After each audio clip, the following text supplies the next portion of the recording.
حضور صلی اللہ علیہ وسلم نے نا فجر کی نماز پڑھائی، فجر کی، اور حضور فجر کی نماز پڑھا کے فرمانے لگے بھئی کسی بندے نے روزہ رکھا ہوا ہے آج؟ حضرت عمر کہتے ہیں رات کو میرا ارادہ تھا رکھوں، پر سویرے پھر میں نے گرا دیا، نہیں رکھا۔ حضور نے دوسری دفعہ پوچھا بھئی کسی نے روزہ رکھا ہے؟ تو حضرت صدیق کے اوپر نے ہاتھ کھڑا کیا، عرض کی یا رسول اللہ میں نے رکھا ہوا ہے۔ آپ حکم نہ دیتے تو نہ بتاتا، پر روزہ رکھنا بھی آپ نے توجہ دلائی ہے تو حکم بھی آپ کا بتاؤ تو بتا دیا۔ حضرت عمر کہتے ہیں حضور نے فجر کی نماز پڑھائی، فجر کی۔ دوسرا سوال پوچھا بھی کسی نے کسی بیمار کی تیمارداری کی ہے؟ تو حضرت عمر کہتے ہیں میں نے فٹافٹ عرض کی یا رسول اللہ ابھی تو نماز فجر پڑھی ہے، تو اب گھر جائیں گے تو تیمارداری کریں گے نا۔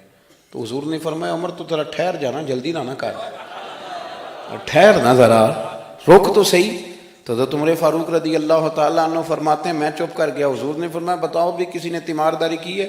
تو صدیق اکبر نے ہاتھ کھڑا کیا، عرض کی یا رسول اللہ عبد الرحمن بن عوف رضی اللہ تعالیٰ عنہ 2-3 دن سے نماز پڑھنے نہیں آ رہے تھے، رات میں نے پتہ کرایا تو پتہ چلا بیمار ہیں، اور حضور مجھے یہ بھی پتہ ہے وہ میرا یار ہے، مجھے پتہ ہے رات کو جلدی سوچا پر تہجد میں ضرور اٹھتا ہے، تو حضور میں بھی ذرا فجر کے وقت جلدی اٹھا ہوں تو فجر میں آنے سے پہلے عبد الرحمن ابن عوف کی تیمارداری کر کے آیا ہوں۔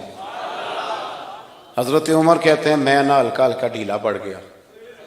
حضور نے تیسرا سوال پوچھا، فرمایا کسی نے کسی مسکین کو کھانا کھلایا ہے؟ کھانا کھلایا ہے کسی مسکین کو؟ حضرت سیدنا عمر فاروق کہتے ہیں میں نے پھر عرض کی، میں نے کہا یا رسول اللہ ابھی تو فجر پڑی ہے، گھر جائیں گے کوئی چیز لیں گے تو کھانا کھلائیں گے۔ تو حضور پھر مسکرائے، فرمایا عمر تو ذرا ٹھہر نہیں جاتا، ذرا ٹھہرنا، ذرا نظارہ تو کرنا، گویا یہ شان صدیق اکبر کا جلسہ ہو رہا، ٹھہرنا۔ حضور نے پھر پوچھا بھی کسی نے کسی مسکین کو کھانا کھلایا ہے؟ تو حضرت عمر کہتے ہیں لوگ سارے دائیں بائیں دیکھ رہے تھے اور میں چپ کے ابو بکر کو دیکھ رہا تھا، کہ مجھے پتا تھا کہ بولنا اسی نہیں ہے، اور دل میرا کر رہا تھا کہ کہہ دوں دیو جناب جواب، دل میرا کر رہا تھا۔ وہ سمجھ گئے تھے کہ سونا راضی کن کاموں میں ہو، بس یہ نقطہ انہوں نے پا لیا تھا۔ حضور نے فرمایا بتاؤ کسی مسکین کو روٹی کھلائی ہے؟ تو جناب سیدنا صدیق اکبر نے ہاتھ کھڑا کیا، عرض کی یا رسول اللہ سویرے اٹھا ہوں تو چھوٹا بیٹا بھی اٹھ گیا تھا، اور میرے وضو کرتے سنت پڑھتے ماں سے کہنے لگا بھوک لگ رہی ہے، تو ماں نے 2 روٹیاں بھی پکا دی، تو حضور ایک اس نے کھائی دوسری اس کے ہاتھ میں تھی۔ جب ہم نکلے ہیں نا گھر سے تو دروازے پہ ایک فقیر کھڑا تھا، مسکین کھڑا تھا، کہہ رہا تھا رات سے بھوکا ہوں، کوئی دروازہ کھلنے کا انتظار کر رہا تھا، ابو بکر سب سے پہلے تیرا ہی کھلا ہے۔ تو حضور میں نا اس مسکین کو ایک روٹی کھلا کے آیا ہوں۔ حضرت عمر فاروق کہتے ہیں میں نے گردن جھکا لی، اور میرے رسول کریم نے فرمایا اے اللہ میرے ابو بکر پہ رحم فرما، اللہ میرے ابو بکر۔ وہ سمجھ گئے تھے، مزاج شناست سمجھ آ گئی تھی کہ حضور کن باتوں میں، اور نا اپنے اوپر وہ سارا کچھ طاری کر لیا تھا انہوں نے، طاری، ان کی ادائیں بالکل ڈھل گئی تھی نبی پاک کی اداؤں۔ 3 دن وہ غار ثور میں رہے تو ہمارے صوفیاء فرماتے ہیں کہ ان پر تجلیاں بھی پڑی محبوب کی معرفت کی۔ جب مدینے آئے نا نبی کریم کو لے کے، تو کچھ لوگوں نے حضور کی زیارت کی تھی، کچھ نے نہیں کی تھی، تو کچھ آتے تو نبی پاک کی دستبوسی کر کے بیٹھ جاتے، حضرت ابو بکر سے ہاتھ نہ ملاتے، اور کچھ صرف حضرت ابو بکر سے ہاتھ ملاتے اور حضور سے ہاتھ ہی نہ ملاتے۔ میری بات پہ توجہ ہے آپ حضرات کی؟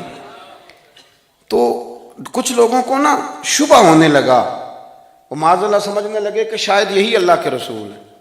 حضرت صدیق اکبر یہ کیوں شبہ ہوا؟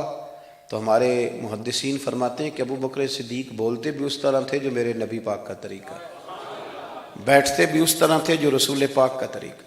کہتے ہیں انہوں نے امامہ باندھا ہوا تھا تو جو امامے کا پیچ حضور کا ڈھیلا رہ گیا تھا ان کا بھی ڈھیلا رہ گیا تھا، اس طرح اپنے آپ کو مزاج میں ڈھالا تھا، تو من شدی من تو شدم، میں اس طرح ڈھالا تھا مزاج میں، اس طرح کے کوئی فرق نہیں نظر آتا تھا۔ وہ کہتے ہیں جب حضرت ابو بکر صدیق نے دیکھا نا کہ لوگوں کو تو شک ہو رہا ہے، کوئی میرے ساتھ ہاتھ ملا کے بیٹھ جاتے ہیں، تو حضرت صدیق اکبر نے کہا کوئی ایسا کام کرنا چاہیے کہ پتہ چلے آقا کون ہے غلام کون ہے۔ اٹھے، کندھوں پہ چادر تھی، وہ اتار کے نا تو حضور پہ سایہ کر دیا، لوگوں کو پتہ چل گیا کہ سایہ کرنے والا کوئی غلام ہے، اور جس پر سایہ کیا جا رہا ہے وہ آقا ہے۔ کیا خوبصورت نقطہ لکھا ہے مفسرین نے شارحین فرماتے ہیں تھوڑی دیر کے لیے، تھوڑی دیر کے لیے، تھوڑی دیر کے لیے حضرت ابوبکر صدیق نے حضور کے سر انور پر اپنی چادر کا سایہ کیا تھا۔ اللہ کے رسول نے احسان کا بدلہ یہ دیا، نیکی کا بدلہ یہ دیا کہ قیامت تک ان کی قبر پر اپنے گنبد کا سایہ فرما دیا، قیامت تک گنبد کا سایہ کر دیا ان کے مزار پر۔